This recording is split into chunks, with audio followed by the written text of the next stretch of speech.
नमस्कार जय जगन्नाथ ओंकार education channel को आपन को स्वागत। आज आम जानिबा सरकार प्रदान करथिबा ये कोबो फॉर्मेट टिग्रे पंचम और अष्टम श्रेणी पई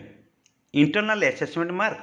एनुअल मार्क ता फॉर्मेट रे किपरि पूरण करिबा एवं रिमेडिएशन रिपोर्ट किपरि प्रस्तुत करिबा। प्रथमे जानिबा एही एनुअल असेसमेंट मार्क को देबा पई सरकारनकर कोन निर्देश रहिछि। ये लेटरटी रही अशोका तरफ लेटर नंबर 3895 डेटेड 25/3/2026 क्या श्रीमती अमिता पट्टनायक एडिशनल सेक्रेटरी क्या to all DEO cum DPC SSA Odisha. Subject रही annual examination 2026 grade 5 and grade 8 result analysis अर्थात आमर 2026 जो एनुअल एग्जामिनेशन है से आमर अभ्यंतरण मूल्यांकन एवं एनुअल एग्जामिनेशन मार्क को किपरि सरकार को दबा से ये लेटरटी रही क्लास 5 और क्लास 8 स्पेशली से सरकार तरफ कोबो फॉर्मेट गोटे प्रदान करा जायछि। आ मु विशेष चिठीटा को पढ़ी वीडियो को लंबा करने को चाहूनी आपन देखि दियंतु जे एक्सेल फॉर्मेट रे देबा को पड़िबो प्लस ऑनलाइन सहित ऑफलाइन फॉर्मेट भी देबा को पड़िबो। ये 30 तारीख सुधा देइछंती किंतु 30 तारीख सुधा आप जो न दे पार्टी चेष्टा करूँ 1 तारीख सुधा किपर निश्चय देवाई। तापर जीवा आमर कोबो फॉर्मेट को ये हूँ से कोबो फॉर्मेट्र एक्सेल सीट एठी क्लास 5 फॉर्मेट देखूँ ये विषय देती पिलामानकर नाम विद्यालय नाम क्लस्टर ब्लॉक सबू फॉर्म तार पाना गुड़िक देती टीचर को हेडमास्टर को कॉन्टैक्ट नंबर रोल नंबर पिलामानकर सब देबे ता संगे संगे ये सब समस्त विषयर इंटरनल असेसमेंट मार्क आउ एनुअल असेसमेंट मार्क को ये देवाई कही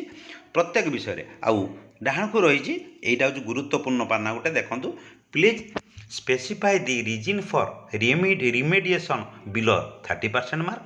not attend annual exam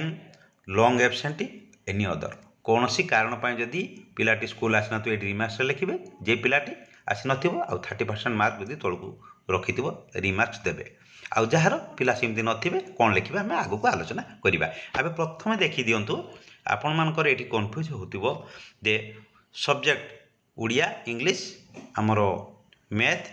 science एवं सोशल साइंस सबू विषय अलग अलग अच्छी आपण सोशल साइंस आउ साइंस को मिसेकी केबे मार्क उठेबेनी अलग अलग मार्क सबू खातार उठेइतिबे सेटु देखि कोन केमिति पूरण करिवे मु कहि दोछि। उड़िया विषय रे क्लास 5 रो पिला मानकर ना तळु तळु लिखिदेवे से पिलाटी इंटरनल असेसमेंट रे केते मार्क रखिछि आउ एनुअल एग्जामिनेशन मार्क रे केते मार्क रखिछि को मार्क देबे आपण टिके खाता को जांतु। ये चिठी टिके देखंतु ये 7th एमसीएम क्लस्टर लेवल जे मीटिंग है से मीटिंग रे आपण मान को कुआ जायतिला जे इंटरनल असेसमेंट आउ एनुअल असेसमेंट किपरि कया जिवो एई देखंतु पंचम और अष्टम श्रेणी पर वार्षिक परीक्षा कौन केमती कर मूल्यांकन दि जाते गुरुत्व कौन इंटरनल असेसमेंट दे दी स्पष्ट भाव में 60% गुरुत्व कौ विषय को आलोचना कर फॉर्मेटिव 1 फॉर्मेटिव 2 सुमेटिव 1 से तीन टा जाक मार्क 30% प्लस लिखित 10% आउ प्रकल्प कार्य 20% तीन टा प्राप्तांक को मिसई देवे सी गोटे मार्क हम आउ बाकी वार्षिक परीक्षा जो 40% सी तार गोटे अर्थात 2टा मार्क 2टा मार्क से बसो इंटरनल असेसमेंट तार मार्क जगार तीन टार मार्क वेटेज बा गुरुत्व को जी रखिए मिसेकी इंटरनल असेसमेंट जगार लिखे वार्षिक परीक्षार जहाँ रखि तार वेटेज 40% से स्थान देवे। पंचम गला ये अष्टम श्रेणी से अभ्यंतरण मूल्यांकन 50% आ वार्षिक परीक्षा है 50% तेणुक से अभ्यंतरण मूल्यांकन तार पाना देवे कौन फॉर्मेटिव 1 आउ फॉर्मेटिव 2 सुमेटिव 1 30% गुरुत्वर जो मार्क पाई प्लस लिखितर 5% जहाँ रखि प्रकल्प कार्यर 15% जहाँ रखिए से तीन टा वेटेज को मिसई देवे देखिए प्रथम पाना लिखे आम इंटरनल असेसमेंट पानार देखिए आ वार्षिक परीक्षार शतकड़ा 50% कर से जहाँ रखि आपड़ से लिखे। एवं जी आसतु कोबो फॉर्मेट को देखूँ ये कोबो फॉर्मेट रे आपड़ विषय अनुसार इंटरनल असेसमेंट रे जहाँ रखी से लिखे एनुअल असेसमेंट रे जहाँ रखी लिखे तापर आमर इंग्लिश मैथमेटिक्स से सोशल साइंस रे आपड़ ये कन्फ्यूज हे जे सोशल साइंस कि साइंस मिसई देती आपड़ चिंता करूँ सोशल साइंस आउ साइंस 2टा अलग अलग क्वेश्चन अच्छी 25-50 आमर वार्षिक आ फॉर्मेटिव रही आमर হচ্ছে 15-15-30 যদি করেইଥିବେ 15-15-30 মার্ক হিসাব করଥିବେ ଆପଣ 20-20 ଯଦି କରିଥିବେ ଫର୍ମାଟିଭ୍ 20-20 ହିସାବ କରିବେ ଯଦି 25-25 କରିବେ 25-25 ହିସାବ କରିବେ କିନ୍ତୁ ଏ ଚିଠିରେ କୌଣସି ଉଲ୍ଲେଖ ନାହିଁ ଯେ ପରିବେଶ ବିଜ୍ଞାନର ଅଲଗା ଅଲଗା ବାର୍ଷିକ ପରୀକ୍ଷା କ୍ୱେଶ୍ଚନ୍ ଆସୁଥିବା ବେଳେ ଫର୍ମାଟିଭ୍ କେତେ ମାର୍କର ଇଭାଲୁଏସନ୍ ହେବ ସେମିତି ଲେଟର୍ ନାହିଁ କେତେର ମାର୍କ ହିସାବ ହେବ କୌଣସି ଲେଟର୍ ନାହିଁ ଆପଣ ପୂର୍ବରୁ ଯେତିକି ମାର୍କର ପରୀକ୍ଷା କରିଥିବେ ସେତିକି ଦେବେ କିନ୍ତୁ ତଥାପି ସେ ତା'ର 100% ୱେଟେଜ୍ର ସେ ତା'ର ମୂଲ୍ୟାୟନ ବାହାରିଯିବ। ଏବେ ଆସନ୍ତୁ ଦେଖିବା ମୂଲ୍ୟାୟନ ରେଜିଷ୍ଟରରୁ କିପରି ମାର୍କ ଉଠାଇବା ସେଭଳିଆ ମୂଲ୍ୟାୟନ ରେଜିଷ୍ଟରରେ ଆମେ ଏକ୍ଜାମ୍ପଲ୍ ହିସାବରେ ନେବା ପିଲାଟି